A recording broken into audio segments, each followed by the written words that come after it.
ಸುಂದರವಾದ ಸಂಸಾರ, ಗಂಡ ಹಾಗೂ ಹೆಂಡತಿ ಗರ್ಭಿಣಿ. ಆಕೆಯ ಹೆಸರು ಪ್ರೀತಿ.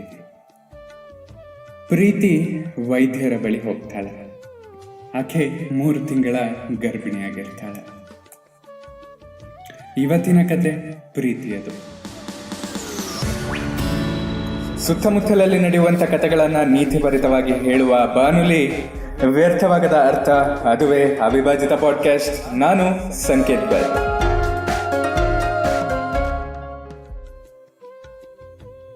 ಪ್ರೀತಿ ವೈದ್ಯರ ಬಳಿ ಹೋಗಿರ್ತಾರೆ. ಪ್ರೀತಿಗೆ 3 ತಿಂಗಳಾಗಿದ್ದು ಆಕೆಗೆ ಬಹಳ ಖುಷಿಯಾಗಿರುತ್ತೆ.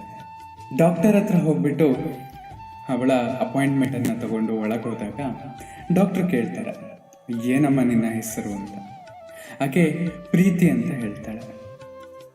ಏನು ನಿನ್ನ ಸಮಸ್ಯೆ ಅಂತ ಕೇಳ್ತಾಳೆ. ಡಾಕ್ಟರ್, ನಾನು 3 ತಿಂಗಳ ಗರ್ಭಿಣಿಯಾಗಿದ್ದೇನೆ. ನನಗೆ ಸರಿಯಾಗಿ ಕೂರೋಕೆ ಆಗ್ತಾ ಇಲ್ಲ. ಊಟ ತಿಂಡಿ ಸೇರೋದಿಲ್ಲ. ಆಗಾಗ ವಾಂತಿ ಬರ್ತಾನೆ ಇರುತ್ತೆ. ಸರಿಯಾಗಿ ನಿದ್ದೆ ಬರೋದಿಲ್ಲ. ಸುಮಾರು ಸತಿ ಬಚ್ಚಲು ಮನೆಗೆ ಓಡಿ ಹೋಗ್ಬೇಕಾಗುತ್ತೆ. ಕೆಲವೊಮ್ಮೆ ತಲೆನೋವು ತುಂಬ ಬಂದ್ಬಿಡುತ್ತೆ, ತಡ್ಕೊಳ್ಳೋಕೆ ಆಗಲ್ಲ. ಹೊಟ್ಟೆ ನೋವು ಜಾಸ್ತಿ ಆಗುತ್ತೆ, ಯಾಕೋ ಗೊತ್ತಿಲ್ಲ. ಕಾಲುಗಳು ಕೂಡ ದಪ್ಪ ಆದಾಗೆ ಕಾಣಿಸ್ತಾ ಇದೆ. ನನ್ನ ದೇಹವು ಕೂಡ ದಪ್ಪ ಆಗ್ತಾ ಇದೆ ಅಂತ ಅನ್ನಿಸ್ತಾ ಇದೆ. ಏನ್ ಮಾಡ್ಬೇಕು ಗೊತ್ತಾಗ್ತಾ ಇಲ್ಲ. ಇದಕ್ಕೆ ಏನಾದ್ರು ಪರಿಹಾರ ಇದ್ರೆ ಕೊಡಿ ಅಂತ ಕೇಳ್ತಾಳೆ. ವೈದ್ಯರು ಅವಳು ಹೇಳಿದ ಮಾತನ್ನೆಲ್ಲ ಸರಿಯಾಗಿ ಕೇಳಿಸ್ಕೊಳ್ತಾರೆ. ನಂತರ ಅವಳ ರಿಪೋರ್ಟ್ನಲ್ಲಿ ಬರೀತಾರೆ. ವೈದ್ಯರು ಅವಳ ಸಮಸ್ಯೆಗೆ ಏನಂತ ಬರ್ತಿರ್ಬೋದು. ಅವಳಿಗೆ ಕೂರೋಕೆ ಆಗ್ತಾ ಇಲ್ಲ, ಆಗಾಗ ವಾಂತಿ ಬರ್ತಾ ಇರುತ್ತೆ, ಮಲ್ಗೋಕೆ ಆಗ್ತಾ ಇಲ್ಲ, ಬಚ್ಚಲು ಮನೆಗೆ ಹೋಗ್ಬೇಕು ಅಂತ ಅನಿಸ್ತಾ ಇರುತ್ತೆ, ತಲೆನೋವು ತುಂಬ ಜಾಸ್ತಿ ಇದೆ, ಹೊಟ್ಟೆ ನೋವು ಕೂಡ ತುಂಬ ಜಾಸ್ತಿ ಆಗ್ತಾ ಇದೆ, ಕಾಲುಗಳು ಕೂಡ ಜಾಸ್ತಿ ಇದೆ.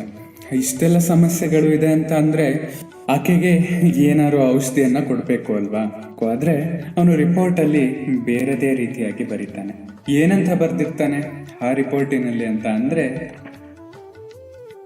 ಯಾವುದೇ ರೀತಿಯ ಸಮಸ್ಯೆ ಇಲ್ಲ ಅಂತ ಆ ವೈದ್ಯ ಬರ್ದಿರ್ತಾನೆ.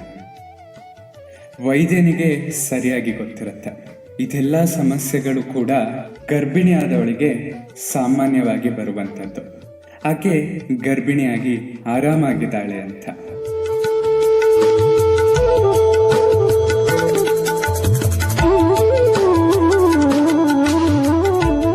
ಈ ಕಥೆಯಿಂದ ನಾವು ಏನನ್ನ ತಿಳ್ಕೊಬೋದು ಅಂತ ಅಂದ್ರೆ, ನಮ್ಮ ಜೀವನದಲ್ಲೂ ಅಷ್ಟೆ ನಾವು ಹಲವಾರು ಸಮಸ್ಯೆಗಳನ್ನ ಎದುರಿಸ್ಬೇಕಾಗತ್ತೆ. ಸರಿಯಾದ ನೋಟದಿಂದ ನೋಡಿದ್ರೆ ಮಾತ್ರ ಗೊತ್ತಾಗೋದು. ಅವೆಲ್ಲ ಹಂತ ಹಂತವಾಗಿ ಬರುವಂತ ಸಮಸ್ಯೆಗಳು. ಕೆಲವೊಂದು ಹಂತಗಳಿಗೆ ಆ ಸಮಸ್ಯೆಗಳು ಅಗತ್ಯವಾಗಿರುತ್ತೆ. ನಮ್ಮನ್ನು ನಾವು ಒಳ್ಳೆಯ ವ್ಯಕ್ತಿಯನ್ನಾಗಿ ಪರಿವರ್ತಿಸಿಕೊಳ್ಳಲು ಆ ಸಮಸ್ಯೆಗಳು ಅತ್ಯಮೂಲ್ಯ. ಹಾಗಾಗಿ ಬರುವ ಎಲ್ಲ ಸಮಸ್ಯೆಗಳಿಗೂ ನಾವು ಹೊಂದಿಕೊಂಡು ಅದರಿಂದ ಒಳ್ಳೆಯ ವಿಷಯವನ್ನು ನಾವು ಸಂಗ್ರಹಿಸಿಕೊಂಡು ನಮ್ಮ ಬದುಕನ್ನು ನಾವು ಖುಷಿಯಾಗಿ ಇಟ್ಕೊಳ್ಳೋಣ.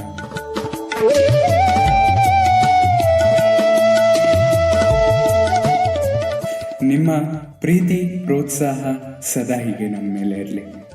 ನಿಮ್ಮ ಅನಿಸಿಕೆಗಳನ್ನು ನನಗೆ ತಿಳಿಸಿ. ಸದಾ ಕೇಳ್ತಾ ಇರಿ ಅವಿಭಾಜಿತ ಪಾಡ್ಕಾಸ್ಟ್. ನಾನು ಸಂಕೇತ್ ಭಟ್. ಧನ್ಯವಾದಗಳು.